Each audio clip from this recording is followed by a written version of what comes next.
बिस्मिल्लाहिर्रहमानिर्रहीम। अस्सलाम वालेकुम। नवीस सहर हाजिर है इस दुआ के साथ कि आप जहाँ रहें खुश रहें और दूसरों में खुशियाँ बांटते रहें। दोस्तों, आज मैं आपको लेके आया हूँ, जैसा कि आप लोगों को स्क्रीन पे नज़र आ रहा है, पपीते के बाग में। तो मैं इंशाल्लाह आपको मुकम्मल इसकी A to Z को हर चीज़ इसकी भाई से हम जिनका ये फार्म है उनसे हम पूछेंगे, तो आप लोगों की भी मुलाकात कराते हैं, तो आप लोगों को बताएंगे कि ये कितनी मुफीद फ़ायदेमंद फसल है।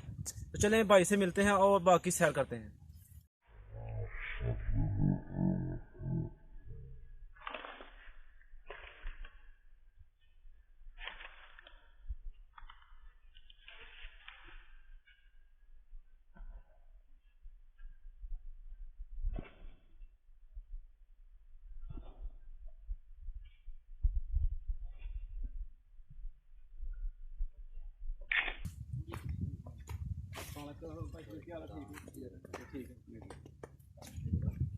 ये है जी भाई शबीर, ये है जी भाई शबीर, इन्हीं का ये खेत है। तो हम इनसे अभी पूछते हैं कि ये कैसे इनके दिन में ये ख्याल आया और इन्होंने कैसे ये काम शुरू किया, तो इसका कितना फ़ायदा है। चलें भाई शबीर से इंटरव्यू करते हैं। और भाई शबीर, शुक्र है अल्लाह। भाई शबीर सानू दसो जरा कि तुहाडे ज़हन च किस तरह आइडिया आया ਇਹਦਾ। ਸਾਡੇ ਦੋਸਤ ਨੇ ਦਿਲ ਸਾਹਿਬ ਕਰਾਚੀ ਹੁੰਦੇ ਨੇ, ठीक है। ਤੇ ਉੱਥੇ ਤੇ ਬਹੁਤ ਜ਼ਿਆਦਾ ਨਾਮ ਹੈਗਾ। हाँ, कराची तो बहुत ज़्यादा है। ਤੇ ਉਹਨਾਂ ਦਾ ਕਿਸੇ ਦੋਸਤ ਨੇ ਕਿਸੇ ਮਸ਼ਵਰਾ ਦਿੱਤਾ ਜੀ ਤੁਸੀਂ ਜਿਹੜਾ ਨਾ ਇਹਦੀ ਫਸਲ ਉਹ ਲਗਾਓ। अच्छा, ਉਹ ਫਿਰ ਅਸੀਂ ਆਪਸ ਵਿੱਚ ਮਸ਼ਵਰਾ ਕਰਕੇ ਤੇ ਕਿ ਠੀਕ ਹੈ ਕੋਈ ਟਰਾਈ ਤੌਰ ਤੇ ਲਾਣੇ ਅਸੀਂ। ठीक है। तो ये तुसीं ज़मीन किस तरह तैयार की है, सानू जरा थोड़ी पिछे उधर खोली जगह ये ज़मीन तुसीं सानू किस तरह दसो जरा कि किस तरह तैयार की है। ਜ਼ਮੀਨ ਅਸੀਂ ਪਹਿਲੇ ਤੇ ਇਹਦੀ ਗੰਦਮ ਲਾਈ ਦੀ ਸੀ, ਅੱਛਾ ਸਾਡਾ ਦਿਨ ਬਣ ਗਿਆ ਫਿਰ ਅਸੀਂ ਗੰਦਮ ਕੱਟ ਦਿੱਤੀ ਸੀ। अच्छा, ये किहड़े महीने तुसीं लगाया सी? ਅਸੀਂ ਫਰਵਰੀ ਚ ਲਾਇਆ ਸੀ 28 ਤਰੀਕ। इधर आओ बाबा जी, सामने दा चेहरा नंद भाई दा नज़र। ਹਾਂ ਐਸਾ ठीक है। ਤੇ ਸਾਨੂੰ ਜਰਾ ਦੱਸੋ, ਬਰੀਫ ਕਰੋ ਕਿ ਕਿਹੜੇ ਮਹੀਨੇ 'ਚ ਤੁਸੀਂ ਇਹਦਾ ਬੀਜ ਲਗਾਇਆ ਸੀ। ਇਹਦਾ ਤੁਸੀਂ ਪਨੀਰੀ ਲੈ ਕੇ ਆਏ ਸੋ ਜਾਂ ਖੁਦ ਬੀਜ ਦਾ ਉਗਾਇਆ ਸੀ? ਨਹੀਂ ਤਾਂ ਅਸੀਂ ਖੁਦ ਬੀਜ ਉਗਾਇਆ। ਖੁਦ ਜਿਹਦੇ ਵਿੱਚ ਬੀਜ ਉਗਾਇਆ। ਤਾਂ ਜ਼ਰਾ ਸਾਡੇ ਦੋਸਤਾਂ ਨੂੰ ਦੱਸ ਦਿਓ ਕਿ ਇਹਦਾ ਬੀਜ ਉਗਾਉਣ ਦਾ ਤਰੀਕਾ ਕਰ ਕੀ ਹੈ ਇਹਦਾ। ਇਹਦਾ ਬੀਜ ਦਾ ਹੈ ਕਿ ਅਗਰ ਇਹ ਹੁਣ ਲੱਗ ਜਾਏ 11ਵੇਂ ਮਹੀਨੇ ਚ ਕੋਈ 15-16 ਤਰੀਕ ਨੂੰ। ਨਵੰਬਰ, ਹਾਂਜੀ, ਯਾਨੀ ਕਿ ਨਵੰਬਰ ਦੀ 15 ਤਰੀਕ ਨੂੰ ਅਗਰ ਇਹਦਾ 15 ਨੂੰ ਬੀਜ ਲੱਗ ਜਾਏ 16 ਨੂੰ ਲੱਗ ਜਾਏ, ਲੇਕਿਨ ਬਿਹਤਰ ਹੈ ਕਿਉਂਕਿ ਮੌਸਮ 'ਚ ਥੋੜੀ ਹੀਟ ਹੈ, ਠੀਕ ਹੈ। ਉਹਦੀ ਪਦਾਇਸ਼ ਵੀ ਦੀ ਅੱਛੀ ਹੋਈ 15 ਤਰੀਕ ਤੋਂ ਪਹਿਲੇ ਇਹਦਾ ਬੀਜ ਹੁਣ ਕਾਸ਼ਤ ਕਰ ਦੇਣਾ ਚਾਹੀਦਾ। ਕਰ ਦੇਣਾ ਚਾਹੀਦਾ। ਅੱਜ ਜਿਸ ਤਰ੍ਹਾਂ ਕਿ 4 ਤਰੀਕ ਹੈ, 4 ਨਵੰਬਰ ਅੱਜ, ਬਿਲਕੁਲ ਤੇ ਯਾਨੀ ਕਿ 15 ਤਰੀਕ ਤੋਂ ਪਹਿਲੇ ਇਹਦਾ ਬੀਜ ਕਾਸ਼ਤ ਕਰ ਦੇਣਾ ਚਾਹੀਦਾ। ਕਰ ਦੇਣਾ ਚਾਹੀਦਾ। ਠੀਕ ਹੈ। ਸਾਨੂੰ ਜਰਾ ਦੋਸਤਾਂ ਨੂੰ ਦੱਸੋ ਕਿ ਇਹਦਾ ਕਾਸ਼ਤ ਕਰਨ ਦਾ ਬੀਜ ਤਰੀਕਾ ਕਰ ਕੀ ਹੈ ਜਰਾ। ਇਹਦਾ ਥੈਲੀ ਲੈਣੀ ਪਏਗੀ 6-3 ਦੀ, ਪਲਾਸਟਿਕ ਦੀ ਥੈਲੀ। ਪਲਾਸਟਿਕ ਦੀ ਥੈਲੀ ਠੀਕ ਹੈ। ਹੋਏਗੀ। ਉਹਦੇ ਵਿੱਚ ਤੁਸੀਂ ਆਮ ਮਿੱਟੀ ਭਰ ਲੈਣੀ ਹੈ, ਦਰਮਿਆਨੀ ਸਾਦਾ ਮਿੱਟੀ ਹੋਵੇ। ਜਿਹੜੀ ਹਾਂ, ਜਿਵੇਂ ਜਿਸ ਤਰ੍ਹਾਂ ਸਮਝ ਲਓ ਕਿ ਇਹ ਜ਼ਮੀਨ ਹੈ, ਇਹਦੀ ਕਿ ਮਿੱਟੀ ਭਰ ਲੈਣੀ ਹੈ। ਠੀਕ ਹੈ।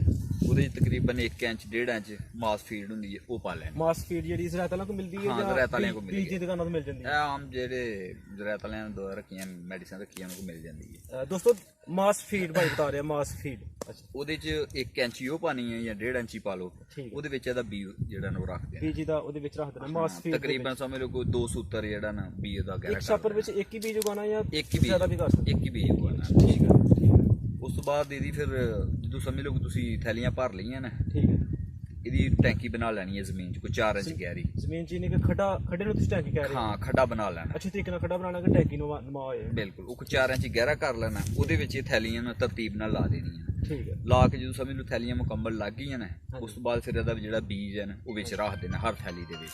ਹਰ ਥੈਲੀ ਦੇ ਵਿੱਚ ਉਹ ਬੀਜ ਰੱਖ ਦੇਣਾ। ਹਾਂ, ਦਰਮਿਆਨ 'ਚ ਕਰਕੇ ਇੱਕ ਦਾਣਾ ਇਹ ਜ਼ਮੀਨ ਕੇ ਰੱਖੀ ਜਾਣਾ। ਉਹ ਗਰੋਥ ਹੋ ਗਈ ਜੋ ਇਹਦੀ ਬੀਜ ਦੀ, ਨਹੀਂ ਕਿ ਉਹ ਪੌਦਾ ਬਣ ਗਿਆ ਤਾਂ ਹੈਗਾ ਜਦੋਂ ਲਗਾਉਣਾ ਹੈ? ਨਹੀਂ, ਇਹ ਸਿਰਫ ਜਿਸ ਟਾਈਮ ਤੁਸੀਂ ਬੀਜ ਲਾਣਾ ਹੈ, ਜਦੋਂ ਬੀਜ ਲਗਾਉਣਾ। ਬੀਜ ਲਾਣਾ, ਬੀਜ ਨੂੰ ਤੁਸੀਂ ਡਾਇਰੈਕਟ ਪੈਲੀ 'ਚ ਹੀ ਲਾਉਣਾ ਹੈ?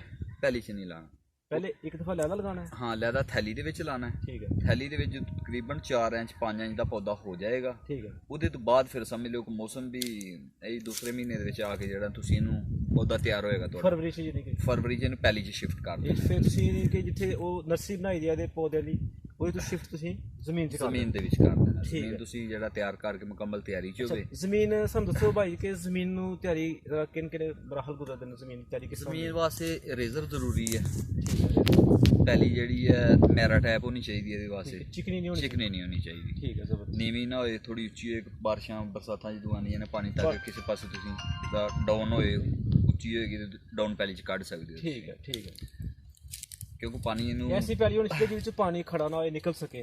ਨਿਕਲ ਸਕੇ ਪਾਣੀ ਇਹਦੇ। ਠੀਕ ਹੈ, ਤੁਸੀਂ ਨਿਕਾਸੀ ਇਸ ਤਰ੍ਹਾਂ ਕਰ ਲੈਣੀ ਕਿ ਉਹਦਾ ਪਾਣੀ ਕਿਸੇ ਸਾਈਡ ਨੂੰ ਤੁਸੀਂ ਕੱਢ ਸਕੋ। ਬਿਲਕੁਲ ਠੀਕ, ਅਗਰ ਪਾਣੀ ਇਹ 'ਚ ਖੜਾ ਰਹੇਗਾ ਬੂਟਾ ਜ਼ਾਇਆ ਹੋ ਜਾਏਗਾ ਬੜਾ ਜ਼ਾਇਆ ਹੋ ਜਾਏਗਾ। ਠੀਕ ਹੈ, ਕਿਉਂਕਿ ਇਹਦਾ ਪਾਣੀ ਬਹੁਤ ਘੱਟ ਲੈਂਦਾ ਹੈ, ਲੀਟਰ 2 ਲੀਟਰ ਹੋਏ ਇਹਦੇ ਵਾਸਤੇ ਪਾਣੀ ਹੋਏ ਤੇ ਬਹੁਤ ਹੈ। ਯਾਨੀ ਕਿ ਸਿਰਫ ਇਹਨੂੰ ਸੇਮਾ ਚਾਹੀਦੀ ਹੈ, ਸੇਮਾ ਪਾਣੀ ਨਹੀਂ ਚਾਹੀਦਾ। ਹਾਂ ਬਿਲਕੁਲ, ਸਮਝ ਲਓ ਕਿ ਅਸੀਂ ਇਹ ਜਿਹੜੇ ਬੈੱਡ ਖਾਲੀਆਂ ਬਣਾਈ ਦੀਆਂ ਨਾ ਹਾਂਜੀ। 4 ਇੰਚ 5 ਇੰਚ ਇਹਨਾਂ 'ਚ ਪਾਣੀ ਛੱਡੀ ਦਾ, ਸਵੇਰ ਸਮਝ ਲਓ ਛੱਡੋ ਤੇ ਸ਼ਾਮ ਤੱਕ ਖੁਸ਼ਕ ਐ ਸਰ ਸਾਨੂੰ ਦੱਸੋ ਕਿ ਇਹਦੇ ਵਿੱਚ ਤੁਸੀਂ ਕਿੰਨਾ ਕਿੰਨਾ ਫਾਸਾ ਰੱਖੇ ਦਾ ਹੈ ਔਰ ਖੇਲਾਂ ਕਿਸ ਤਰੀਕੇ ਨਾਲ ਬਣਾਈ ਜਾਂਦੇ? ਹੁਣ ਤੇ ਉਹਨਾਂ ਦੇ ਥੋੜੇ ਨਕਸ਼ ਮਿਟ ਗਏ ਨੇ ਖੇਲਾਂ ਦੇ। ਹਾਂ ਬਿਲਕੁਲ, ਸਾਨੂੰ ਜ਼ਰਾ ਦੱਸੋ ਕਿ ਖੇਲਾਂ ਕਿਸ ਤਰ੍ਹਾਂ ਬਣਾਉਣੀਆਂ ਨੇ, ਕਿੰਨਾ ਫਾਸਾ ਰੱਖਣਾ ਹੈ ਔਰ ਇੱਕ ਪੌਦੇ ਦਾ ਦੂਸਰੇ ਪੌਦੇ ਤੋਂ ਕਿੰਨਾ ਫਾਸਾ ਰੱਖਣਾ? ਇਹਦਾ ਤਕਰੀਬਨ 5 ਤੋਂ 7 ਫੁੱਟ ਤੱਕ ਵਾਇਆ ਰੱਖਣਾ ਹੈ। 5 ਤੋਂ 7 ਇੱਕ ਸਾਈਡ 5 ਰੱਖ ਲਓ, ਦੂਸਰੀ ਸਾਈਡ ਜਿਹੜੀ ਹੈ 7 ਫੁੱਟ। 7 ਠੀਕ ਹੋ ਗਿਆ। ਉਹਦੇ ਤਕਰੀਬਨ 1200 ਪੌਦਾ ਜਿਹੜਾ ਤੁਹਾਡਾ ਇੱਕ ਇੱਕ ਏਕੜ ਏਕੜ ਦੇ ਵਿੱਚ 1200 ਪੌਦਾ ਤੁਸੀਂ ਲਗਾ ਸਕਦੇ ਹੋ। ਲਗਾ ਸਕਦੇ ਹੋ। ਸਮਝ ਲਓ ਕੋ ਲਗਾਉਣ ਤੋਂ ਬਾਅਦ ਕੋਈ ਪੌਦੇ ਮਿਸ ਵੀ ਹੋ ਜਾਂਦੇ ਨੇ, ਯਾਨੀ ਕਿ ਕਮ ਸੇ ਕਮ ਤੁਹਾਡਾ 1000 ਪੌਦਾ 1100 ਬਚਣਾ ਚਾਹੀਦਾ ਇਹਦੇ ਵਿੱਚ। ਠੀਕ ਹੈ, ਸਾਨੂੰ ਜ਼ਰਾ ਦੱਸੋ ਕਿ ਇਹ ਕਿੰਨੀ ਦੇਰ ਬਾਅਦ ਇਹ ਫਲ ਦੇਣਾ ਸ਼ੁਰੂ ਕਰ ਦਿੰਦਾ ਪੌਦਾ? ਤਕਰੀਬਨ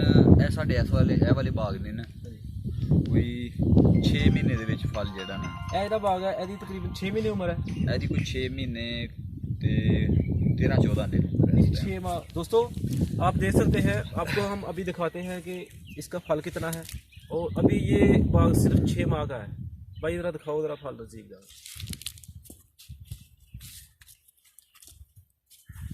ये आप देख सकते हैं, ये 6 माह में इतना फल इसने उठा लिया है और अभी और फूल लगे हुए हैं और भी इसके साथ ग्रोथ हो रही है। अच्छा, ऐसा दसो ज़रा कि कितनी देर तक इन्हें सानू फल देना है? ਇਹਨੇ 6.5 ਮਹੀਨੇ ਚ ਸਮਝ ਲਓ ਫਲ ਦੇਣਾ ਸ਼ੁਰੂ ਕਰ 6 ਮਹੀਨੇ ਚ ਫਲ ਦੇਣਾ ਸ਼ੁਰੂ ਕਰ ਦੇਣਾ ਹੈ। 6 ਮਹੀਨੇ ਜਦੋਂ ਇਹਦੇ ਪੂਰੇ ਹੋ ਜਾਣਗੇ ਇਨਸ਼ਾਅੱਲਾ 7ਵੇਂ ਮਹੀਨੇ ਜਿਵੇਂ ਇਹ ਪਏਗਾ ਫਲ ਉਤਰਨਾ ਸ਼ੁਰੂ ਹੋ ਜਾਏਗਾ। ਫਿਰ ਸ਼ਬੀਰ ਭਾਈ ਸਾਨੂੰ ਜ਼ਰਾ ਦੱਸੋ ਕਿ ਕਿੰਨੀ ਦੇਰ ਤੱਕ ਇਹਨੂੰ ਤੁਸੀਂ ਜ਼ਮੀਨ 'ਚ ਰੱਖ ਸਕਦੇ ਹੋ? ਇਹ ਕਿੰਨੀ ਦੇਰ ਤੱਕ ਇਹਨੇ ਫਲ ਦਿੰਦਾ ਰਹਿਣਾ ਸਾਨੂੰ? 3 ਸਾਲ ਦੀ ਲਿਮਟ ਦੱਸਦੇ ਨੇ, 36 3 ਸਾਲ ਤੱਕ। ਹਾਂ 36 ਮਹੀਨੇ ਤੱਕ 36 ਇਹ ਮਹੀਨੇ ਲਗਾਤਾਰ ਤੱਕ ਫਲ ਲਗਾਤਾਰ ਇਹ ਫਲ ਦੇਗਾ। ਠੀਕ। ਉਸ ਤੋਂ ਬਾਅਦ ਇਹ ਇੱਕ ਪ੍ਰੇ ਜਿਹੜਾ ਇਹਦਾ ਉਹ ਜ਼ਿਮੀਦਾਰ ਦੇ ਖੁਦ ਹੱਥ 'ਚ ਹੈ ਕਿ ਜਿੰਨਾ ਇਹਨੂੰ ਘੱਟ ਸਟਾਰਟਿੰਗ ਤੋਂ ਪਾਣੀ ਦਿਓਗੇ ਪੌਦਾ ਘੱਟ ਵਧੇਗਾ। ਅਗਰ ਪਾਣੀ ਜ਼ਿਆਦਾ ਦਿੰਦੇ ਜਾਓਗੇ पौधा अगर ज़ाया नहीं भी होएगा बच जाएगा, लेकिन कदावर हो जाएगा, फल कट जाएगा। जी दोस्तों, भाई बता रहे हैं कि शुरू में इस पौधे को पानी कम देना है ताकि इसकी ग्रोथ थोड़ी सी कम रहे, इसकी हाइट कम रहे। जितनी सी इसकी हाइट कम होगी इसमें फल ज़्यादा लगेगा, अगर इसकी हाइट ज़्यादा हो जाएगी इसका फल कम हो जाएगा। जी शबीर भाई, होर एहतियाती तदाबीर साडी केड़ी है जिहड़ी की करना चाहिए सानू? ਇਹਦੇ 'ਚ ਜ਼ਿਆਦਾ ਇਹ ਖੁਰਾਕ ਦਾ ਮਸਲਾ ਹੈ ਬਾਅਦ ਦਾ। ਕੋਈ ਖਾਦ ਵਗੈਰਾ ਵੀ ਪਾਉਂਦੇ ਵਿੱਚ? ਹਾਂ, ਖਾਦ ਇਹਦੀ ਹੈ ਕਿ 15 ਦਿਨ ਦੇ ਵਿੱਚ ਜਿਹੜਾ ਨਾ ਸਟਾਰਟਿੰਗ ਦੇ ਵਿੱਚ ਅਸੀਂ 1 ਮਹੀਨੇ ਦੇ ਵਿੱਚ ਸਮਝ ਲਓ ਇੱਕ ਨਾਈਟ੍ਰੋਫਾਸ ਤੇ ਇੱਕ ਡੀਏਪੀ, ਇੱਕ ਨਾਈਟ੍ਰੋਫਾਸ ਇੱਕ ਡੀਏਪੀ ਬੋਡੀ 1 ਏਕੜ ਵਾਸਤੇ 1 ਏਕੜ ਵਾਸਤੇ ਮਿਕਸ ਕਰਕੇ ਤੇ ਇੱਕ ਪੌਦੇ ਨੂੰ ਤਕਰੀਬਨ ਤੁਸੀਂ ਕਿੰਨੀ ਖਾਦ ਪਾਈ? ਤਕਰੀਬਨ ਸਮਝ ਲਓ ਕਿ 2 ਬੋਰੀ ਡਿਵਾਈਡ ਕਰ ਲਓ ਕਿੰਨੀ ਕੁ ਆ ਜਾਂਦੀ ਹੋਏਗੀ, ਕਿਉਂਕਿ ਅੰਦਾਜ਼ੇ ਨਾਲ ਹੀ ਛੋਟੀ ਦਾ। ਠੀਕ ਹੈ। ਹੁਣ ਜੇ ਸਮਝ ਲਓ ਕਿ ਜਦੋਂ ਪੌਦਾ ਹੋ ਗਿਆ ਸੀ 2.5-3 ਫੁੱਟ ਦਾ, ਫਲ ਪਕੜਨਾ ਸ਼ੁਰੂ ਕਰ ਦਿੱਤਾ ਸੀ ਇਹਨੇ, 2.5 ਫੁੱਟ ਦੇ ਫਲ ਸੀ ਯਾਨੀ ਕਿ 2 ਫੁੱਟ ਤੇ ਫਲ ਪਕੜ ਲਿਆ ਸੀ। ਉੱਥੇ ਫਿਰ ਅਸੀਂ ਇਹਦੀ ਖਾਦ ਜਿਹੜੀ ਹੈ 15 ਦਿਨ ਦੇ ਵਿੱਚ ਜਿਹੜੀ ਹੈ ਨਾ ਉਹ ਕਰ ਦਿੱਤੀ ਹਰ 15 ਦਿਨ ਬਾਅਦ? ਹਾਂ, ਹਰ 15 ਦਿਨ ਬਾਅਦ 2 ਬੋਰੀਆਂ ਜਿਹੜੀਆਂ ਨੇ, ਇੱਕ ਨਾਈਟ੍ਰੋਫਾਸ ਇੱਕ ਡੀਏਪੀ। ਠੀਕ ਹੈ। ਤੇ ਸਾਨੂੰ ਸ਼ਬੀਰ ਭਾਈ ਦੱਸੋ ਜ਼ਰਾ ਕਿ ਇਹ ਇੱਕ ਪੌਦਾ ਜਿਹੜਾ ਇਹ ਔਸਤਨ 36 ਮਹੀਨੇ ਵਿੱਚ ਕਿੰਨਾ ਤਕਰੀਬਨ ਫਲ ਦੇ ਦਿੰਦਾ? ਤਕਰੀਬਨ 3.5 ਮਣ ਤੱਕ ਜਿਹੜਾ ਨਾ ਇੱਕ पौधे ਦੀ एवरेज है। जी दोस्तों, भाई बता रहे हैं कि 36 माह में एक पौधा औसतन 3.5 मन फल देगा। तो वो सानू शबीर भाई दसो जरा कि इत्ते केड़ी बीमारी का हमला होंदा और इहदी एहतियाती तदाबीर की ने, कोई स्प्रे वगैरह भी करदे? हाँ जी, स्प्रे ਇਹਨੂੰ ਹੁੰਦੀ ਹੈ। ਸਟਾਰਟਿੰਗ ਦੇ ਵਿੱਚ ਅਸੀਂ ਤੇ ਮੇਡਾ ਕੀਤੀ ਹੈ, ਇਹਨੂੰ ਮੇਡਾ ਪਿੰਕ ਵੀ ਕੀਤੀ ਹੈ, ਮੇਡਾ ਵੀ ਕੀਤੀ ਹੈ। ਉਹਦੇ 'ਚ ਇਹ ਲੁੜੀ ਛੁੜੀ ਤੇ ਜ਼ਿਆਦਾ ਤੇਲਾ ਆ ਜਾਂਦਾ ਸੀ, ਇਹਨਾਂ ਚੀਜ਼ਾਂ ਦਾ ਕੀਤਾ। ਉਹ ਬਰਸਾਤ ਦੇ ਮੌਸਮਾਂ ਦੇ ਵਿੱਚ ਆ ਕੇ ਇਹਨੂੰ ਇੱਕ ਵਾਇਰਸ ਦਾ ਮਸਲਾ ਹੋਇਆ, ਮੋਜ਼ਾ ਵਾਇਰਸ ਕਹਿੰਦੇ ਨੇ, ਮੋਜ਼ਾ ਵਾਇਰਸ।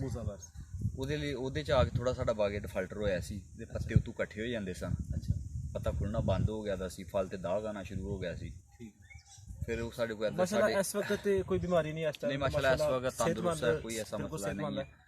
अभी दोस्तों हम आपको पूरे बाग की एक पौधे की कोशिश करेंगे कि हर पौधे को हम कवर कर सकें, या वो पौधे जिनमें फल बहुत ज़्यादा है या वो पौधे जिनमें फल बिल्कुल नहीं है, उनमें फल क्यों नहीं है वो भाई से पूछेंगे। अच्छा भाई, सानू दसो जरा कि तुसी आउट ऑफ कैमरा पहले सानू कह रहे हो कि जो नर पौधे भी होंदे ने, सानू नर पौधा दिखाओ और ਉਹਦਾ ਦੱਸੋ ਕਿ ਇਹਦੇ ਵਿੱਚ ਕੀ ਕਰਦਾਰ ਹੈ, ਉਹ ਵੀ ਫਲ ਦਿੰਦਾ ਹੈ ਜਾਂ ਨਹੀਂ ਦਿੰਦਾ? ਨਹੀਂ, ਨਰ ਫਲ ਨਹੀਂ ਦਿੰਦਾ ਇਹਨੂੰ। ਆ ਜਾਓ।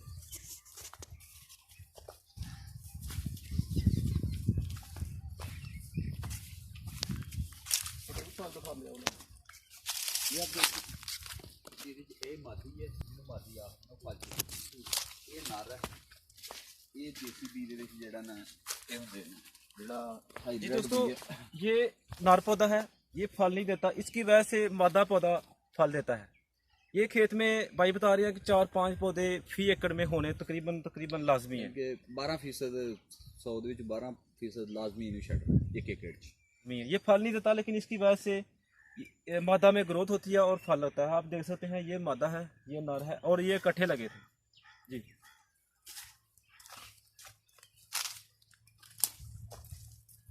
अच्छा, तो 36 महीने तक तकरीबन ही रहेगा है।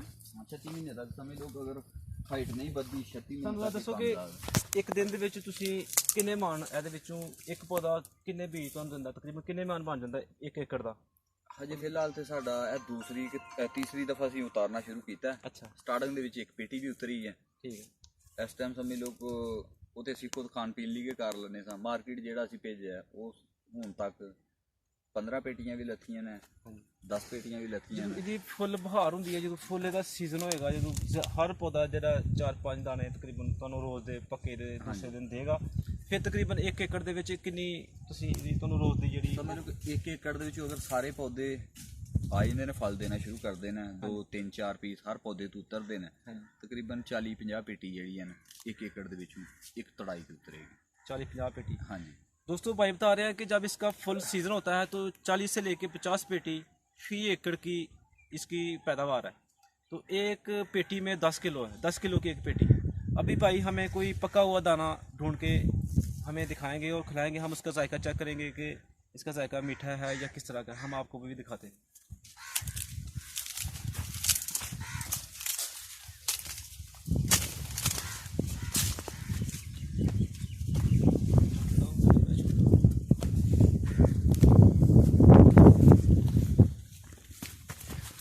ये दोस्तों देख सकते हैं, ये तकरीबन 2 किलो का दाना है। ये कुछ दाने इसमें 2 किलो, 1.5 किलो, आधा किलो, ये तकरीबन औसतन आप कह सकते हैं कि हर दाना किलो का है। तो काफ़ी पैदावार, काफ़ी अच्छी पैदावार है। तो अभी भाई देख रहे हैं कि कोई पका हुआ दाना हमें मिले और हम इसका जायका चेक करें। ये थोड़ा थोड़ा पक चुका है, थोड़ा सा येलो हो चुका है, ये पक गया है। तो भाई ने एक पपीता तोड़ा है, ये आप देख सकते हैं भाई के हाथ में, ये पका हुआ दाना है। तो ये अभी हम खाएंगे, इसको देखेंगे इसका जायका किस तरह है और आप लोगों को भी बताएंगे। अगर कोई भाई ये फसल लगाना चाहता है तो भाई से रब्ता कर सकता है या हमें कमेंट में करें, हम हमारे पास नंबर है भाई का, हम आपको मालूमात देंगे।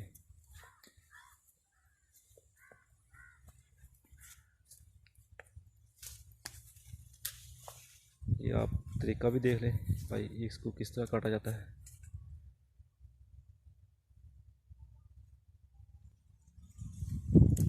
जी अच्छा, यानी कि 1 ਏਕੜ ਤੇ 6 ਕਨਾਲਾਂ ਸੀ। ठीक ਇਹਦੇ है, ਵਿੱਚ ਸਮਝ ਲਓ ਕਿ ਸਾਡੇ ਕੋਲ ਇਸ ਟਾਈਮ ਕੋਈ 650 ਤੋਂ 700 ਤੱਕ ਬੂਟਾ ਹੈ। ज़बरदस्त। कितने पौधे तकरीबन ये तो हुए ने?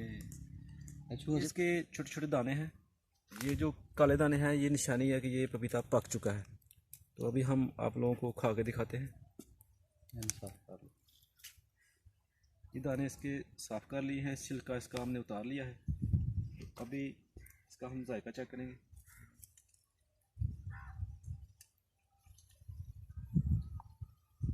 ज़बरदस्त जी, ये बहुत मीठा पपीता है और जायके में भी बहुत अच्छा है।